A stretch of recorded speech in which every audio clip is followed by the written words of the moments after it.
et bienvenue dans Cult Fiction, le podcast des explorateurs du cinéma signé Télé Loisirs. Grand classique oublié, série B décomplexée, plaisir coupable, film passé totalement inaperçu, Cult Fiction est là pour vous faire découvrir tous les vendredis ces merveilles merveilleuses dénichées sur les plateformes SVOD telles que Canal+, Netflix, Amazon Prime ou OCS. Mon acolyte, le voici, le super résistant combattant l'injustice avec son charme ravageur, Marc Carlin. Salut Marc. Salut Yann, merci, une très belle description, vraiment, c'est très fidèle. Ça me fait plaisir, ça me fait plaisir. Aujourd'hui, dans Cult Fiction, Black Book, film de guerre furieusement ambigu, sorti au cinéma le 29 novembre 2006 et disponible actuellement sur Amazon Prime. Toute sa famille a été massacrée par les SS. Tu peux rester ici, mais il faudra travailler. Plus dur sera le mieux. Même si c'est dangereux. Tu as fait la connaissance de ce Munz dans le train? Elise de Vries. Ludwig Munz. Jusqu'où es-tu prête à aller? Avec lui? Alors Marc, Black Book, ça raconte quoi? Alors nous sommes en 1944, dans les Pays-Bas, occupés à l'époque par l'Allemagne nazie. Une jeune chanteuse juive tente de gagner la partie libérée de la Hollande avec sa famille à bord d'une barque. Mais une patrouille allemande les intercepte et ouvre le feu. La jeune femme est la seule rescapée du massacre. Dès lors, elle entre dans la résistance, devient espionne et parvient à infiltrer le service de renseignement allemand. J'ai pour mission de séduire un officier de la Gestapo pour servir la reine et la patrie. Arrange-toi pour qu'un Boche se foute de toi. Ils font des listes de juifs riches et ils les massacrent. Il faut l'empêcher de nuire. Si on tue Franken, 30 otages seront fusillés. Alors Marc, Black Book signe le grand retour en Europe de Paul Verhoeven. Oui, alors Paul Verhoeven, on va peut-être resituer un petit peu qui c'est. C'est un cinéaste néerlandais. Il est né en 1938, donc un an avant le début de la Seconde Guerre mondiale, et ça a son importance sur son œuvre. Il connaît un important succès dans son pays dans les années 70, mais il a des problèmes avec la censure, notamment un film qui s'appelle Spatters, assez sulfureux. En 1980, ouais. Du coup, il s'exile aux États-Unis et il va connaître son heure de gloire dans les années 80 et 90. Bon, là, on va citer des titres que tout le monde connaît, Robocop, Total Recall, Basic Instinct, évidemment. Showgirls, l'incroyable Showgirls. Voilà, et après, il y a ce que j'appellerais le diptyque de la discorde, c'est-à-dire Showgirls et Starship Troopers. Deux films assez mal reçus à l'époque, surtout aux États-Unis, deux charges assez violentes contre le modèle américain et qui du coup le fragilise un petit peu dans sa position à Hollywood. Il réalise ensuite un film de commande qui s'appelle Hollow Man et puis il retourne dans son pays natal donc pour faire ce Black Book dont on va parler aujourd'hui. Et l'idée du scénario de Black Book est venue à Paul Verhoeven et à son scénariste historique Gerhard Stoitman avec qui il avait travaillé sur le super Soldier of Orange en 1977. Et 20 ans après, les deux compères se sont retrouvés et ils ont réglé tous leurs problèmes de scénario en décidant de faire de leur héros une héroïne. Et le film est d'ailleurs largement inspiré par l'histoire vraie d'une jeune femme belge, je crois, qui avait été recrutée par les services secrets et avait infiltré un QG. Alors c'était à Bruxelles, du coup, je crois, c'est le QG de la Gestapo à Bruxelles. Alors je sais pas si on parle du même livre, mais c'est un livre qui s'appelle Ma guerre dans la Gestapo. Oui, c'est ça. Hélène Moskiewicz. J'ai bien vu que t'as fait exprès de pas prononcer son nom.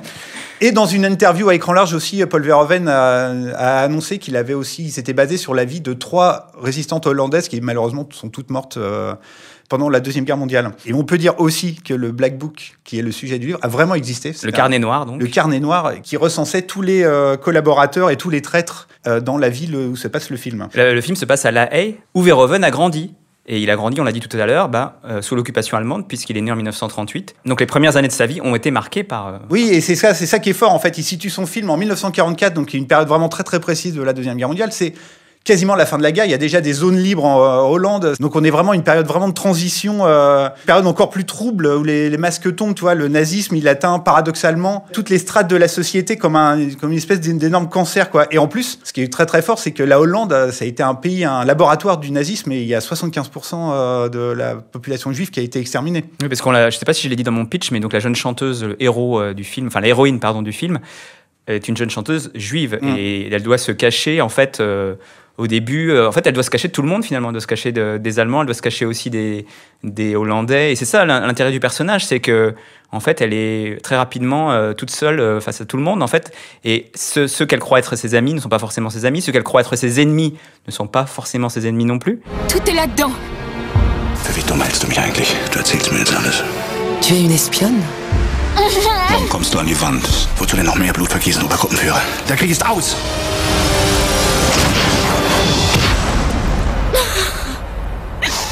Ça ne cessera donc jamais.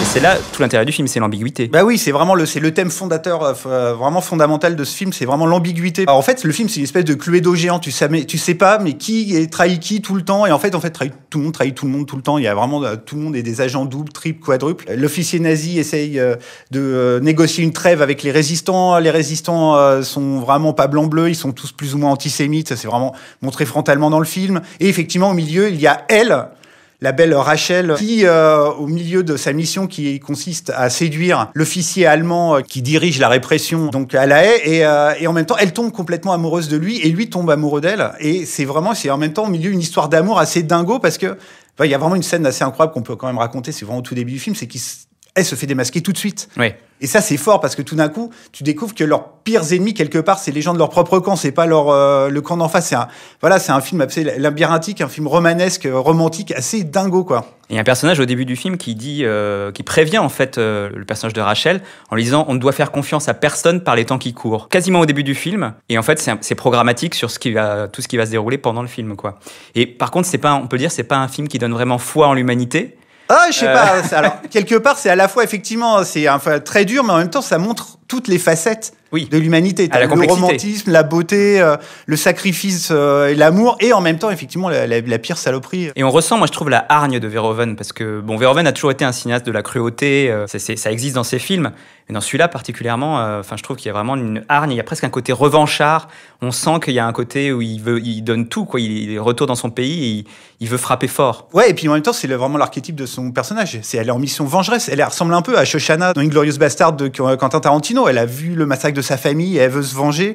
Elle est vraiment au milieu de tout ça. Et en même temps, t'as un côté aussi un peu, c'est une espèce d'armée des ombres complètement survitaminée. Moi, je pense aussi beaucoup au film de Melville, qui lui est vraiment beaucoup plus froid et beaucoup plus dans la paranoïa. Mais le film de Verhoeven, il parle aussi de ça, de la résistance, des sacrifices, des gens qui marchent vers la mort, qui savent très bien que leur destin est quand même plutôt funeste. Donc c'est quand même un truc très très fort. Et lui, il fait exploser ça par une espèce de mise en scène fabuleuse, avec une espèce de classicisme années 50, hollywoodien complètement dingue. C'est ça qui est impressionnant, en fait, c'est que le film épouse une forme assez classique, finalement, de film historique. Et au milieu, il y a des scènes purement Verhoeven, des scènes outrancières, des scènes qui arrivent presque comme un cheveu dans la soupe, quoi. C'est tout d'un coup, il y a une scène où on se dit mais pourquoi c'est là? Et en fait, oui, c'est Verhoeven évidemment. Il va pas faire un film historique limite académique, non. Il va faire un truc qui explose. Soldier of Orange, c'était déjà un film historique ultra classique, vraiment avec le héros droit qui était joué par Rutger Hauer. C'est un film super, hein, Soldier of Orange. Mais d'ailleurs, ouais, effectivement, tu parles de ça. Il y a une scène absolument géniale où elle se teint en roux, et elle se teint aussi les poils pubiens. Et il y a un plan full frontal. Et en fait, c'est aussi un clin d'œil à la fameuse scène culte de Basic Instinct avec Sharon Stone. C'est mon fils! Libérez Münz aussi. Tu tiens tant à ce con? Où qu'elle soit, nous la traquerons et nous la liquiderons. Mais à l'image des héroïnes de La chair et le sang, de Basic Instinct ou de Showgirl, Black Book, c'est aussi un grand film féministe. Son personnage central, donc Rachel, est une survivante, comme son amie Ronnie. Les deux, elles sont vraiment au milieu d'un monde d'hommes en pleine décadence, où en fait il y a plus de frontières, vu que c'est vraiment quelque part un film apocalyptique, c'est la fin du monde, c'est la fin du nazisme, c'est la fin du monde à cette époque-là, et au milieu t'as deux femmes qui se battent avec leurs armes, avec leur charme. C'est ça, et qui sont les plus intelligentes finalement du lot, parce que elles s'adaptent toujours à toutes les situations. C'est là où c'est très fort. Et en fait, le personnage de Ronnie, on le voit au tout début du film. Faut dire donc que le début du film se passe plusieurs années après. La fin de la Seconde Guerre mondiale. Et le personnage de Ronnie retrouve par hasard celui de Rachel lors d'un voyage en Israël. Hein, en Israël, absolument. Et le personnage est joué par Alina Reijne, qui est une actrice. T'aimes bien dire les noms compliqués. Ah voilà, aujourd'hui c'est la fête. Qui est une actrice et une metteuse en scène, une metteur en scène hollandaise qui a dirigé Caris van Houten en 2019 dans un film qui s'appelle Instinct. Ouais, c'est ça qui est fort en fait dans ce film. Moi j'adore, c'est la puissance féministe. Verhoeven.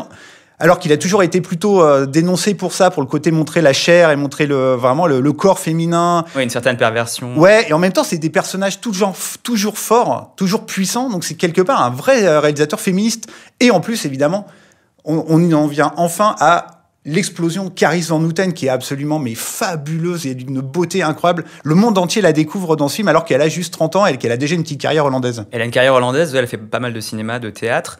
Elle était assez peu connue à l'international à ce moment-là. Puis après, elle va tourner avec Tom Cruise dans Valkyrie. Ah oui, après, elle a une carrière hollywoodienne super chelou. Elle fait Repo Man, elle fait vraiment des trucs... Le film sur Julian Assange, Le Cinquième Pouvoir. Ouais. Mais évidemment, tout le monde la connaît aujourd'hui pour son rôle dans Game of Thrones. Ouais, Mélisande, la deuxième renaissance internationale de Caris Van Houten. Elle avait joué aussi dans un super film, dont j'espère vraiment qu'on puisse parler un jour, qui s'appelle Black Death avec Sean Bean, un film qui se passe au Moyen-Âge autour de la peste noire. Elle est fabuleuse dedans. Et elle était aussi dans un film dont on a déjà parlé. Dans Absolument, un chef-d'œuvre, Brimstone. Ben oui, Brimstone, on vous renvoie à l'épisode autour de Brimstone. C'est un film très étrange dans la carrière de Paul Verhoeven, mais en même temps un film vraiment caractéristique de sa manière d'appréhender le cinéma de genre. C'est vraiment un grand réalisateur qui adore prendre le film de genre, le cinéma populaire, et le pervertir tout le temps avec des idées politiques. On parlait tout à l'heure de Soldier of Orange, qui était déjà un film sur la Deuxième Guerre mondiale. Starship Trooper aussi est quelque part un film sur la Deuxième Guerre mondiale, mais c'est un film sur la propagande nazie. C'est un grand film de propagande qui dénonce la propagande. Et donc, est là avec Black Book, et c'est un peu une espèce d'amalgame de tout ça. Il y a vraiment toute la fureur des sentiments, et en même temps, l'espèce de génie de mise en scène. Donc, on est quelque part pas loin devant son plus grand film, quelque part. Je sais pas ce que tu en penses, toi. C'est son plus grand film ? Pas loin. Après, moi, j'adore ces films. J'adore Robocop. J'adore ces films pervers américains. J'adore La chair et le sang aussi. Donc, c'est... Mais Black Book est définitivement dans le top 5 des films de Verhoeven sans problème. Mais ouais, parce que pour le coup, il apporte quelque chose il y a un classicisme explosif et qui a pas vraiment, qui a moins dans ses autres films. Moi, personnellement, j'adore Showgirls, mais Showgirls, c'est son film le plus fou. Parce que c'est un film sur l'Amérique qui a totalement été incompris et tout. Mais enfin, voilà, c'est vraiment un immense cinéaste et c'est vraiment son dernier très, très, très grand film. Et on peut dire qu'aujourd'hui, la France l'a un peu recueilli, Paul Verhoeven, finalement, puisqu'il vient de faire il a réalisé il y a quelques années un film avec Virginie Efira qui s'appelle Elle et Isabelle Huppert, dans le rôle principal. Un film aussi assez pervers, assez... Bon, Yann n'a pas l'air d'aimer... Des faits de famille formidables, perverses. Moi, j'ai pas du tout accroché. Et il a fait un film aussi avec Virginie Efira, voilà, en héroïne, qui est pas encore sorti, je crois. Qui est pas encore sorti, qui va sortir cette année, qui sera peut-être à Cannes. Mais en tout cas, Paul Verhoeven continue de tourner, et on espère qu'il pourra continuer encore de tourner longtemps, mais il semblerait que les États-Unis, par contre, ce soit définitivement fini pour lui, quoi. Pour résumer tout ce qu'on vient de dire avec un talent proprement romanesque, je dois dire, Black Book, c'est un film de guerre au classicisme flamboyant, une description pleine d'ambiguïté d'une période sombre, une œuvre profondément féministe, la découverte de la sublime Caris Van Houten. Ellis, suis-moi.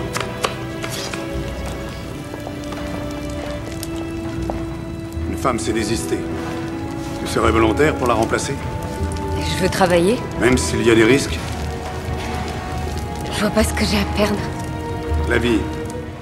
Voilà, il est temps pour nous de reprendre notre quête, telle des chevaliers des temps modernes à la recherche du Graal cinématographique. En espérant vous avoir convaincu de découvrir Black Book, disponible sur Amazon Prime. On se retrouve la semaine prochaine pour parler d'un film complètement différent. Salut Marc. Salut Yann, salut tout le monde. Et bonjour chez vous. Vous pouvez retrouver Cult Fiction sur YouTube et sur les plateformes Deezer, Spotify, Pipa, Podcast Addict et Apple.